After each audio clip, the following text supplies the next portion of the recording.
Assalamualaikum warahmatullahi wabarakatuh.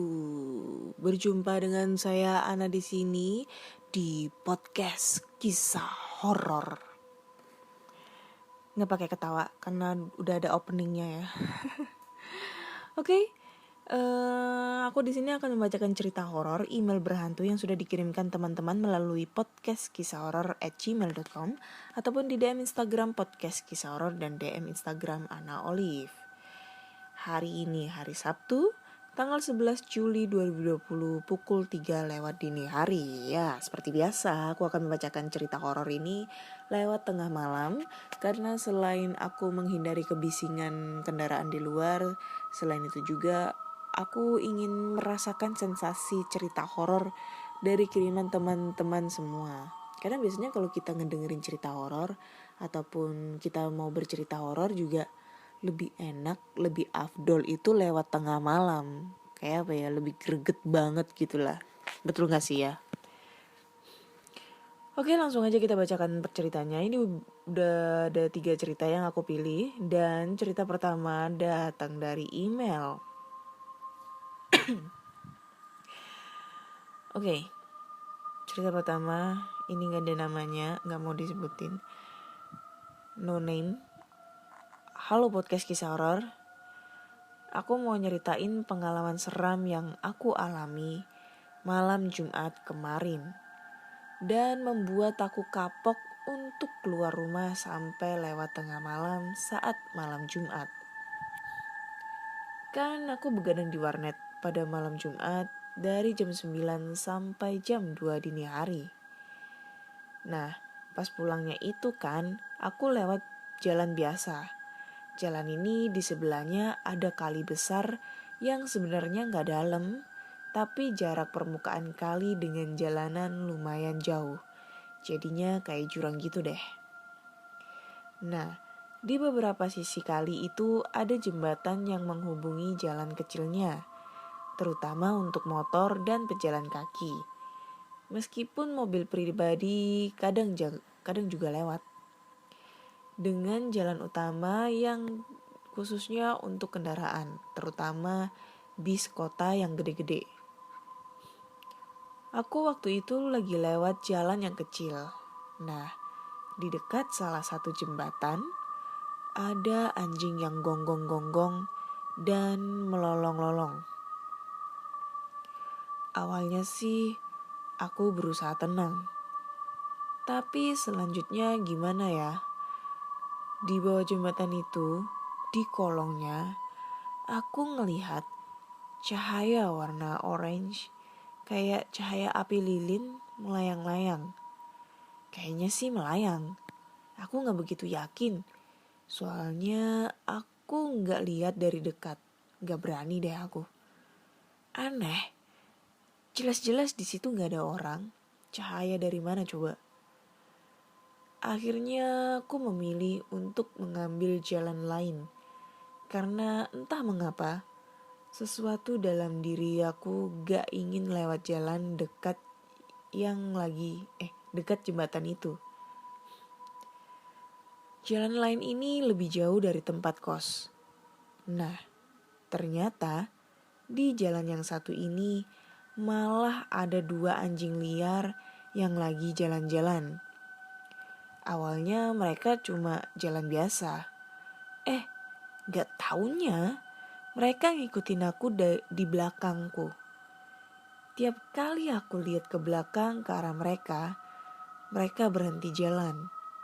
Jadi kesannya mereka kayak ngintai aku gitu deh. Untungnya aku berhasil sampai kos dengan selamat.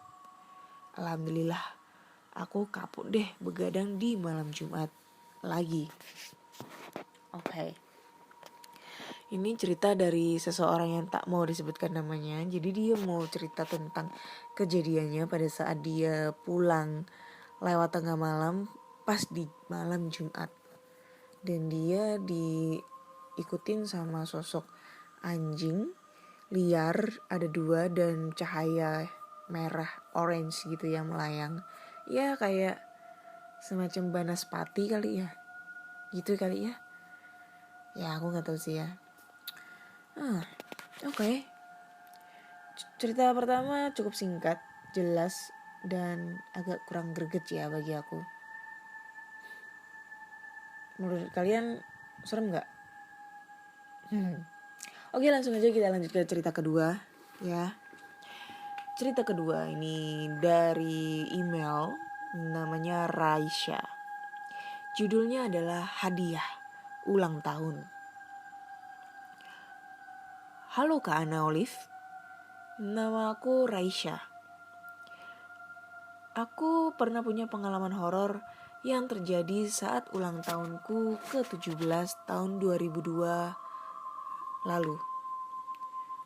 2002 aku umur berapa ya? Aku masih umur 12 cuy.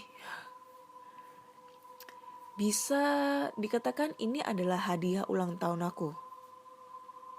Sebangun tidur, aku langsung ke dapur mencari remah-remah untuk mengganjal perut yang keroncongan. Maklum, aku belum dari sepulang kuliah tadi sore.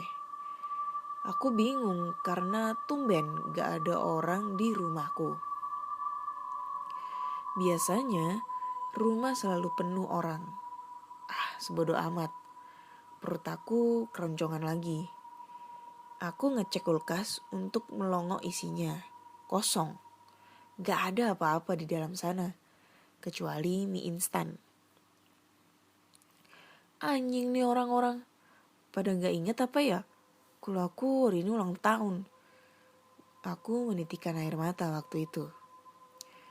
Aku coba cari di sekeliling rumah. Tidak menemukan satupun manusia. Otomatis aku langsung masuk ke rumah. Saat di dalam rumah aku pun terkejut. Ternyata orang tuaku sedang berdiri di depan dapur di lorong kecil yang menghubungkan dapur dengan ruang keluarga. Mereka cuma terdiam dan menunduk. Nice job, kataku. Udah gak usah nakut-nakutin aku dah. Tapi mereka tetap diam dan secara pelan-lahan tubuh mereka melepuh. Pada awalnya aku ketawa-ketawa menyikapi hal ini. Aku ngira ini lelucon yang mereka buat untuk membuat aku nangis darah. Tapi lama-lama aku merasa ini sudah gak lucu lagi. Saat aku mau bilang, mereka semua raib di depan mata kepala gue sendiri. Jeng, barulah aku sadar kalau ini bukan sekedar lelucon.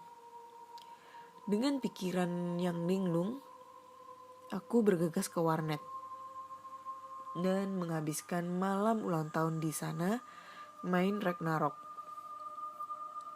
Waktu itu masih booming.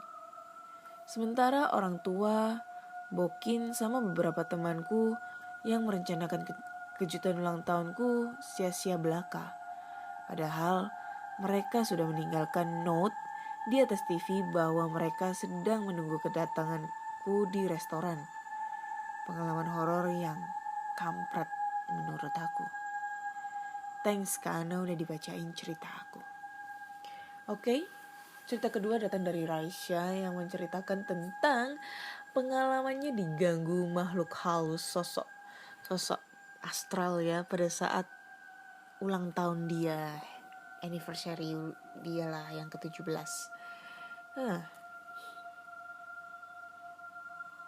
Kalau aku nih menurut untuk menilai cerita ini nih, Mbak Raisya itu halu kayaknya ya. Halu, beneran halu.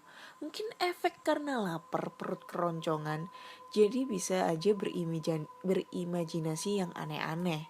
Kayak gitu, bisa aja ya. Serem, kurang serem. Oke, kita lanjut ke cerita ketiga. Ini kalau ceritanya singkat lagi, panjang ternyata. Niatnya kalau singkat, aku mau nambah satu cerita, tapi ini panjang. Ya udahlah, kita langsung aja bacakan ceritanya. Ini datang dari email lagi ya. Halo podcast kisah horor dan hai Kak Ana. Nama aku Miko. Aku tinggal di daerah Banjarbaru, Kalimantan Selatan. Ini adalah cerita pertamaku. Ya, mohon maklum ya. Tapi ini adalah kisah nyataku dan teman-temanku pada tahun 2011. Begini ceritanya. Aku adalah seorang mahasiswa pencinta alam, Mapala. Di kampusku bersama temanku, Army, Adit, Bambang, dan Nova. Waktu itu aku lagi ada kegiatan di suatu gunung yang bernama Tahura Sultan Adam Mandiangin. Anjay. Panjang ya namanya, Tahura Sultan Adam Mandiangin yang ada di Banjarbaru, Kalimantan Selatan ya.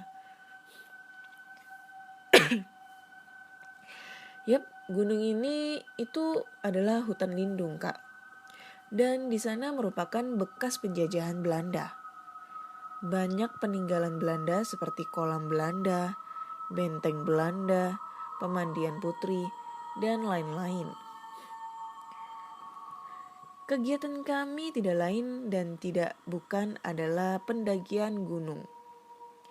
Kami berangkat dari kota Banjarbaru pukul 16:45 waktu Indonesia Tengah dan sampai pukul 17:15 waktu Indonesia Tengah di Mandiangin.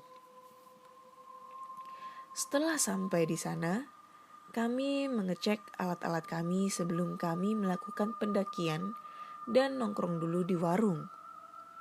Ngopi-ngopi dulu lah, biar semangat.